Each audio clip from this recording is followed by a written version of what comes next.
Essa época do ano ela é marcada por conta do excesso de chuva torrencial, aquelas pancadas.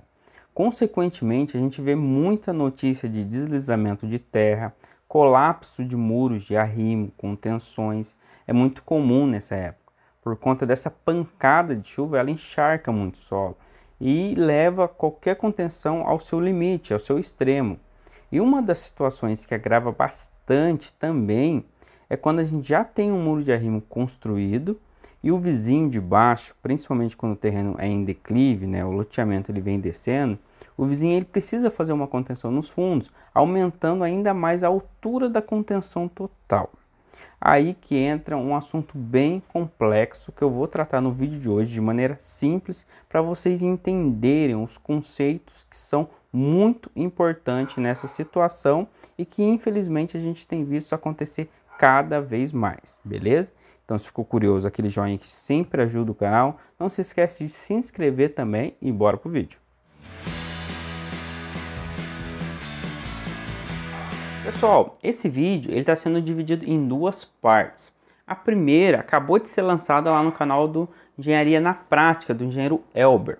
Tá? A gente dividiu essa responsabilidade em dois vídeos, justamente para trazer um conteúdo mais amplo. Então, se você chegou nesse vídeo através do vídeo do Elber, seja bem-vindo. Se você veio diretamente nesse vídeo, dá um pause nesse vídeo e vai no vídeo do Elber para você entender melhor o conceito e a concepção desse assunto que a gente vai abordar, tranquilo? O link está na descrição e está no card aqui em cima. Quando a gente fala de colapso de muro de arrimo, né, pode acontecer por diversos fatores, muitos fatores, tá? Só que primeiramente vamos entender o que tem causado mais dor de cabeça e briga entre vizinhos, que é quando a gente tem um terreno acidentado e a gente ainda não tem construção na parte de baixo, né? Por exemplo, vamos pegar um perfil, né, topográfica aí, são dois terrenos, o terreno A e o terreno B. O construtor do terreno A, que é da parte de cima, ele vai executar o muro de arrimo para nivelar com a rua superior, a rua da parte de cima do terreno, beleza? Então essa contenção dele, ela foi dimensionada para suportar essa altura de solo, tranquilo? Fez a contenção, tudo ok, né, construiu a casa.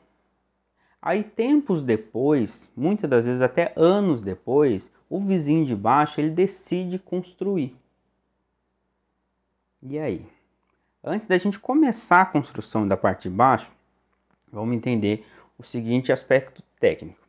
O muro de arrimo ele forma uma parábola, ele forma ali uma curva de ruptura, que a gente chama. Essa curva de ruptura é onde o solo tende a deslizar e se deslocar, o maciço se deslocar. Então vocês podem perceber nessa simulação que eu fiz que ele forma essa parábola. Então se acontecer do muro de arrimo falhar, é essa parábola que vai deslizar e levar o que está em cima. Claro, isso gera um esforço. Quanto mais alta é a contenção, maior esse esforço, principalmente na base desse muro de arrimo. Independente se ele foi feito da maneira correta ou maneira errada, beleza?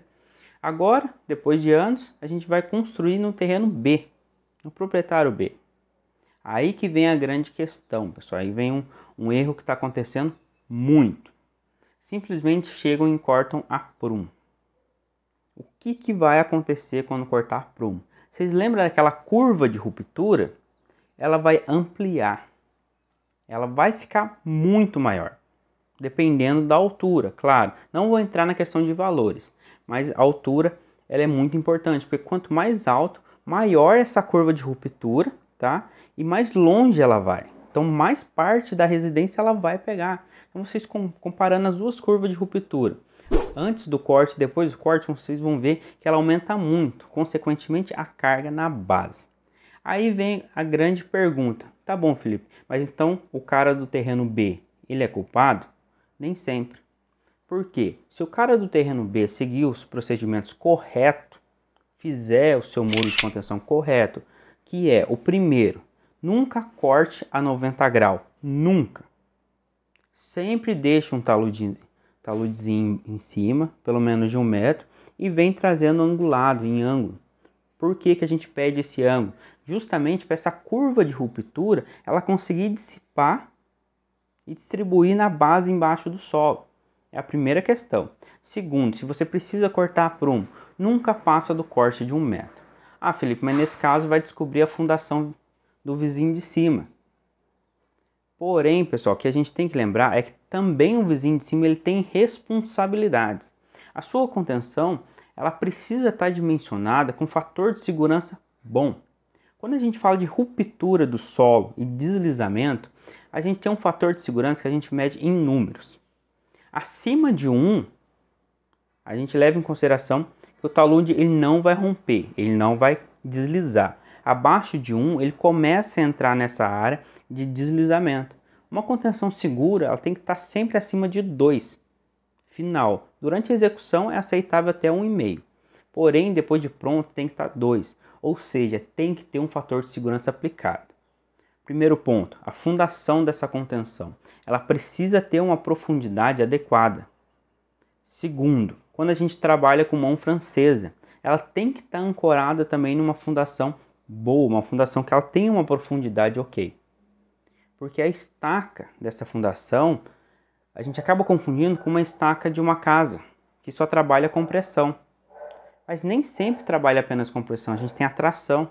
Então a ferragem dessa estaca, ela tem que seguir praticamente por todo o seu comprimento. Então, vocês percebem que pode ter erro da parte de cima e da parte de baixo. Claro, quem mais deve ter cuidado na hora de cortar é o vizinho da parte de baixo. Justamente por conta que ele vai sim forçar o muro do vizinho de cima um pouco mais. Porém, se o vizinho de cima não tiver executado de maneira correta, vai dar problema.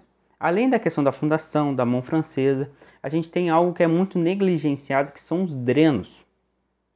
Quando chove, o solo tende a encharcar. Quando ele encharca, o peso dele aumenta muito. Claro, isso é considerado em cálculo. Porém, sempre faça uma drenagem correta, seja através dos buzinotes, que são os barbacãs, seja através de um gel dreno, que é um gel composto, canaleta no topo da contenção. E outro detalhe também que eu estou vendo acontecer muito é a inércia dos pilares de contenção. Sempre que possível, inverta o sentido dos pilares, para a gente ter uma inércia maior.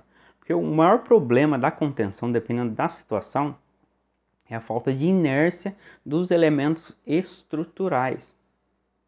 Então isso causa um grande problema. Aí vem a resposta, Felipe, de quem é a culpa quando o vizinho de baixo escava? Depende. Se ele seguiu o procedimento correto, escavou em 45 graus para cima, manteve um taludinho, quando foi fazer a fundação da contenção dele, ele fez em nichos alternados, nunca cortou de uma vez, com certeza a culpa é do de cima. Agora, se o de baixo cortou a prumo, arrancou mais terra do que precisava, com certeza a culpa é do cara de baixo. Então, a gente tem que ter esse bom senso durante a execução. Lembrando mais uma vez, pessoal, quando a gente corta uma contenção, a gente vai ter o acúmulo de esforços. Então, a contenção que está segurando o terreno de cima, se a gente quiser complementar ele, ele tem que ser muito mais reforçado quando está embaixo, porque ele vai ter esse aumento de peso. Sabe aquele gráfico de empuxo, de esforço? É exatamente o que acontece. Aquele esforço gigantesco na base vai reduzindo até a parte de cima. Tranquilo? Espero que vocês tenham entendido, tenha ficado claro essa questão. Até para tomar cuidado, pessoal. Não cortem a prumo de jeito nenhum, senão vai ter problema. E quando você for fazer a contenção da parte de cima e ver que o seu terreno é declive, que o vizinho de baixo vai ter que fazer um corte para fazer a construção dele, tenha o bom senso, utilize fundações mais profundas. Tá? Essa economia pode sair cara, beleza? Claro, isso também depende muito da interpretação de juízes, quem fez o laudo.